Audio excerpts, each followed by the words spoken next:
cities being destroyed, not dissimilar to scenes within the first Godzilla film, though admittedly they are much tamer within this film. People sitting in the audience watching Yongary would connect those dots. Same with the music, they would connect those dots with those images.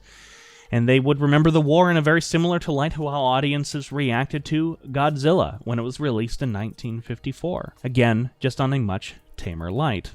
Yongary itself appears for the first time in the town of Pangmunjeong.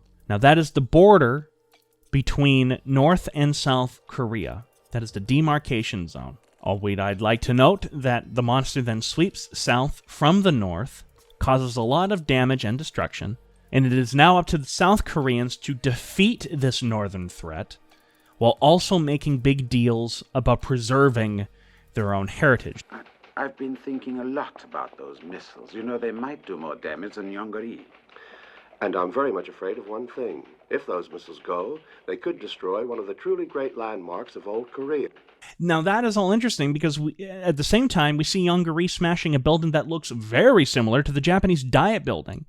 Now supposedly that got cheers from Korean audiences because it had that distinct Japanese architecture.